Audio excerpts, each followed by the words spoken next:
जैसे बरसात में लोगों को बरसाती मेढक की आवाज का पता चलता है, वैसे ही चुनावी मौसम में पार्टियों के नए नए छुपे हुए टैलेंट्स पता चलते हैं। कोई पार्टी कुछ करती है तो कोई कुछ करती है, लेकिन हम बात करें अगर सबसे बड़ी पार्टी की तो उनका एजेंडा ही बिल्कुल अलग है, सबसे जुदा है, सबसे एकदम हटके है। और ये पहली बार नहीं हुआ है जब बीजेपी पर इस तरीके का आरोप लगा है, क्योंकि बीजेपी जिस एजेंडे और मानसिकता पर काम करती है उससे हर कोई वाकिफ है। लेकिन इस बार जब पूरे देश में छठ का महापर्व मनाया जा रहा है तो बीजेपी से लोगों को सावधान रहने की हिदायत खुद बिहार के डिप्टी सीएम तेजस्वी यादव ने दे दी है। जी हाँ, कुछ ऐसा ही मामला हुआ है जिसके बाद पूरे बिहार वासियों को और बाकी लोगों को भी बीजेपी से सावधान रहने की, उनसे बच के रहने की राय मशवरा जो है वो दिया गया है। दरअसल बिहार के उप मुख्यमंत्री यानी डिप्टी सीएम और आरजेडी नेता तेजस्वी यादव ने दावा किया है कि बीजेपी छठ के पर्व पर हिंदू मुस्लिम भी करा सकती है, क्योंकि बीजेपी के पास कोई मुद्दा बचा ही नहीं हुआ है। बीजेपी हिंदू मुस्लिम मंदिर मस्जिद करने वाली पार्टी है। वहीं उन्होंने ओवैसी की एआईएमआईएम को बीजेपी की बी टीम तक बता दिया। अभी हाल ही में एक ऐसा ही मामला सामने आया था गुजरात से, जहां पर बीजेपी के जो नेता थे, जो कार्यकर्ता थे, वो ओवैसी का जो दफ्तर है, एआईएमआईएम को जो दफ्तर है गुजरात में, वहां पर जाकर मुलाकात की थी और उस मीटिंग की जो इमेजेस हैं वो लीक हो गई थी। हालांकि उसमें बाद में जो कारण था वो एक जो है नॉर्मल कारण बताया गया था, लेकिन जैसे ही ये खबर आई थी वैसे ही कहा गया कि ओवैसी को तो अभी तक आरोप उन पर लगाए जा रहे थे कि वो बी टीम है, लेकिन अब इस बात पर मोहर लग गई कि बी टीम ही है वो बीजेपी की। इसलिए तो बीजेपी के लोग उनसे उनके ऑफिस में मुलाकात करने जाते हैं, कई घंटों तक मुलाकात चलती है।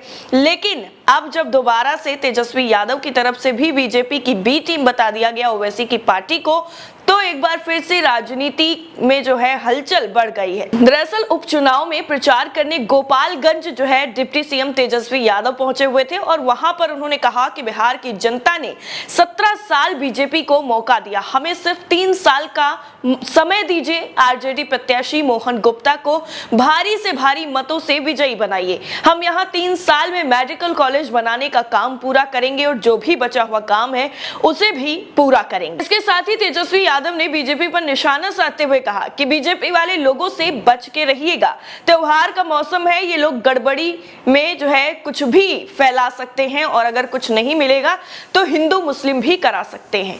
बीजेपी अपने फायदे के लिए कुछ भी करा सकती है, चुनाव जीतने के लिए वो किसी हद तक जा सकते हैं।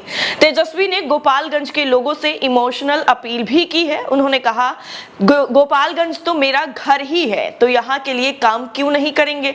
3 साल बाद अगर गोपालगंज में विकास नहीं दिखेगा तो अगली बार आप खुद निर्णय कर लीजिएगा। तेजस्वी यादव ने लालू यादव के गृह जिले में कहा, लालू प्रसाद जी ने आप सभी लोगों को धन्यवाद कहा है। तेजस्वी ने यह भी कहा कि मेरा दादी और नानी का घर जो है वो गोपालगंज में ही है, हम लोग आज जो कुछ भी हैं वो आप सब की बदौलत ही हैं। तेजस्वी ने सीधे तौर पर बीजेपी पर निशाना साधते हुए कहा कि नीतीश लालू ने देश हित के लिए जो फैसले लिए हैं वो आप भी जानते हैं। अगर नीतीश कुमार ने बीजेपी से अलग होने का फैसला ना लिया होता तो आज भी एनडीए की ही सरकार वहां पर बनी हुई होती और लोग कैसे परेशान हो रहे होते, उनकी चीजों को नहीं समझा जाता, नौकरी की बात नहीं की जाती, तब भी यही हो रहा होता। लेकिन महागठबंधन की सरकार जब से आई है तब से नौकरी पर भी बात हो रही है, स्वास्थ्य सुविधाओं पर बात हो रही है, मेडिकल कॉलेजेस पर बात हो रही है, हर एक मुद्दे पर बात हो रही है जो जनता से सरोकार रखता है। महागठबंधन सरकार बनाकर देश में संदेश भेजा है कि जो भी तानाशाह का माहौल है उससे लड़ाई लड़ी जाएगी। तेजस्वी यादव ने यह भी कहा कि आप सबको बता दें कि बीजेपी का बिहार में क्या हाल हुआ है। नीतीश लालू ने सही वक्त पर सही फैसला लिया, आज सारी पार्टी एक तरफ और बीजेपी एक तरफ हो गई है। हम किसान और मजदूरों की लड़ाई लड़ेंगे, लोकतंत्र को बचाने के लिए उनकी लड़ाई आगे भी जारी रहेगी। उन्होंने एक बार कहा कि मोहन गुप्ता पर भरोसा करके उन्हें उन्हें जीत दिलाइए। हम वादा करते हैं कि सारे अधूरे काम जो पड़े हुए हैं उनको पूरा करेंगे। यहीं पर नहीं रुके तेजस्वी यादव, उन्होंने साफ तौर पर जो संदेश लेकर के आए थे लालू प्रसाद यादव का, वो उन्होंने गोपालगंज की जनता तक पहुंचाया और जनता को धन्यवाद करते हुए कहा कि आप लोगों की बदौलत ही आज हम लोग जहां पर भी हैं और जो भी आपकी सेवा करने के लिए हम जहां पहुंचे हैं वो आप लोगों की ही देन है। आप लोग इसके हकदार हैं, आप लोगों की वजह से हम यहां पहुंचे हैं। गोपालगंज के लोगों का जो प्यार मिला है उसकी बदौलत आज जो पहचान बनी है वो पूरे देश में एक मिसाल के तौर पर जानी जाती है। ओवैसी की एआईएमआईएम पार्टी पर हमला बोलते हुए तेजस्वी ने कहा कि ये बीजेपी की बी टीम ही है।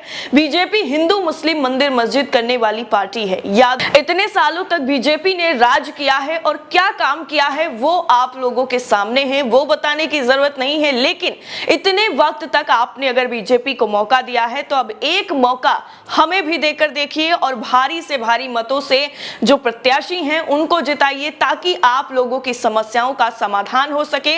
आप उन्हें भारी मतों से विजयी बनाइए। 3 साल में मेडिकल कॉलेज काम पूरा करने का वादा कर दिया और जो भी बचा हुआ काम है उसे भी पूरा करने का वादा किया और साथ ही साथ बीजेपी और ओवैसी की पार्टी पर जिस तरीके से तेजस्वी यादव हमलावर होते हुए नजर आए उससे जो है गांव वाले जहां पर संबोधित कर रहे थे लोगों को वो भी आगाह होते हुए नजर आए। बीजेपी से जिस तरह से आगाह करने की कोशिश थी तेजस्वी यादव की, क्योंकि छठ पर्व बिहार के लोगों में ज्यादातर सबसे ज्यादा मान्यता रखता है और महापर्व के रूप में इसको मनाया जाता है। ऐसे में बीजेपी की जो नीतियां हैं उनसे सावधान रहने के लिए बिहार के डिप्टी सीएम ने जो लोगों से बातचीत करने का ये अनोखा तरीका निकाला और वहीं पर उनको सावधान कर दिया कि बीजेपी के झांसे में आप लोगों को बिल्कुल भी नहीं आना है, क्योंकि इनके पास कोई भी मुद्दा बचता ही नहीं है। ये लोग आम जनता के मुद्दों पर बात नहीं करना चाहते हैं।